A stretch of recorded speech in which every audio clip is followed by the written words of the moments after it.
손실의 악몽에서 깨어나라. 힘겹게 상실의 강을 건너는 나는 조금씩 일상으로 돌아올 수 있었다. 이전처럼 가족에게 주의를 기울이고 업무에 집중하며 주어진 삶을 살아가면서 차츰 안정을 찾아갔다.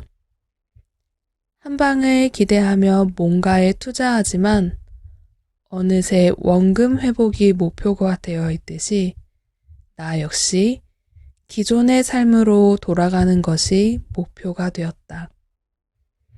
많은 이들이 나처럼 만족스럽지 못한 삶에서 벗어나기 위해 일탈하지만 결국 먼 길을 돌아 이전의 삶으로 돌아간다. 물론 이전의 삶으로 돌아가는 건 역시 쉽지만은 않다. 나는 완전하진 않지만 손실의 기억으로부터 조금씩 자유로워지고 있었다. 하지만 완전한 자유는 아니었다. 손실의 기억은 나를 놓아주는 것이 아쉬운지 잊을만 하면 찾아왔다. 코인의 시세 변동과 관련된 뉴스는 많은 사람의 관심사인 만큼 보도량도 많았다. 점심을 먹으러 들른 식당에 있는 TV에서도 카페에 앉아 이야기를 나누는 사람들의 입에서도 손실의 순간을 마주해야 했다. 그렇다고 TV를 끌 수도 사람들의 입을 막을 수도 없는 노릇이었다. 단지 떠오른 기억이 어서 지나가길 바라는 마음뿐이었다.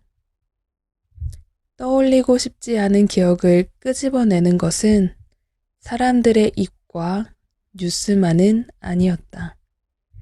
가끔 꿈을 꾸기도 했는데 어떤 날은 희미하지만 어떤 날은 선명했다. 하루는 꿈속에서 포탄이 떨어지고 총알이 날아다니는 전쟁터에 내가 서 있었다. 어떻게 이 난관을 헤쳐나가야 할지 고민하고 있었다. 그 순간 내 앞에 있는 딸아이를 발견했다. 어떻게든 딸을 숨겨야 한다고 생각했다. 어디 있는지 알 수 없는 적들에게서 딸을 지키기 위해 지하 벙커로 보이는 곳에 철판을 열고 딸을 숨겼다. 그 순간 꿈에서 깨어났다. 이처럼 나의 삶을 송두리째 흔들어 놓았던 손실은 심리적 외상이 되어 내 마음에 흉터를 남겼다.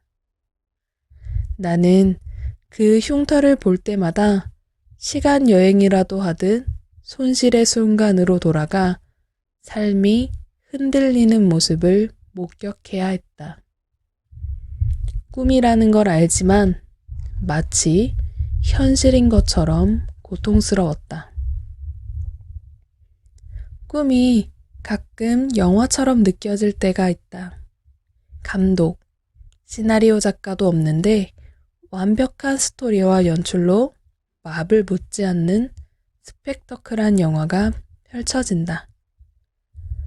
꿈은 미지의 세계처럼 신비로워서 다양한 영화의 소재로 쓰이기도 한다. 내가 가장 감명 깊게 봤던 꿈에 대한 영화는 크리스토퍼 놀란 감독의 인셉션이다. 다른 사람의 꿈속에 들어가 하나의 간단한 개념을 주입함으로써 현실에서 그 사람의 생각이나 행동을 변화시킨다는 발상이 새로웠다. 그런데 그런 영화 같은 일이 현실에서도 벌어진다. 삶을 위협하는 트라우마를 겪은 사람은 꿈을 통해 그 사건을 다시 경험하는데 꿈에서 깨어난 뒤에도 헤어나지 못하고 괴로워하는 것이다. 어쩌면 트라우마 사건이 인셉션처럼 마음에 원 심플 마인드를 심어 놓아서 우리의 생각과 행동에 영향을 미치는 것 같다는 생각이 들었다. 악몽은 우리가 지금 힘든 상황 속에 있다는 경고등 역할을 한다.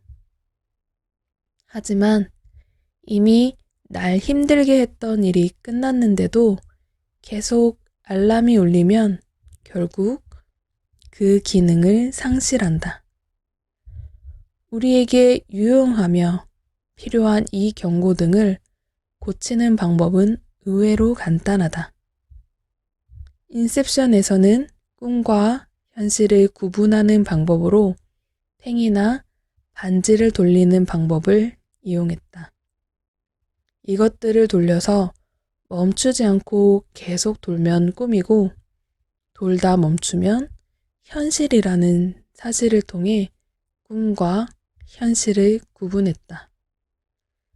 현실에서 가능한 것과 불가능한 것을 구별할 수 있다면 우리는 악몽에서 벗어날 수 있다. 딸아이도 어렸을 때 스트레스가 심하면 종종 악몽을 꾸곤 했다. 처음으로 어린이집이나 유치원에 가는 등 새로운 환경에 적응한다는 것은 어른에게도 버거운 일인데 어린 나이에 말도 못하고 스트레스가 많았던 것 같다. 그렇게 힘든 날에는 누군가 쫓아오는 꿈을 꾸는지 저리 가! 라고 소리 지르고 도망치는지 허공에 발길질을 해댔다. 나는 자고 있다가 갑작스런 고함에 놀라 눈을 비비며 깨곤 했다. 그리고 악몽에 시달리며 괴로워하는 딸을 깨우기 위해 몸을 흔들었다. 딸아이는 꿈에서 깬 뒤에도 꿈과 현실을 구분하지 못한 듯 두려워했다. 아내와 나는 그런 아이를 안아주며 괜찮아, 꿈이야. 그저 꿈일 뿐이야. 이제 아무 일 없어. 엄마 아빠가 내 곁에 있잖아. 라고 말하며 안심시키곤 했다. 손실에 대한 악몽이 찾아오면 이렇게 말하자. 꿈이야. 그저 꿈을 꾼 것뿐이야. 이제 아무 일 없어. 라고. 내가 극복해야 하는 건 결코 그날의 기억이나 고통이 아니다. 나의 돈이 사라진 것처럼 그것은 이미 지나갔다. 이제는 아무런 영향도 미치지 못하는 기억에 지나지 않는다는 사실을 알아차린다면 더 이상 두려워할 필요가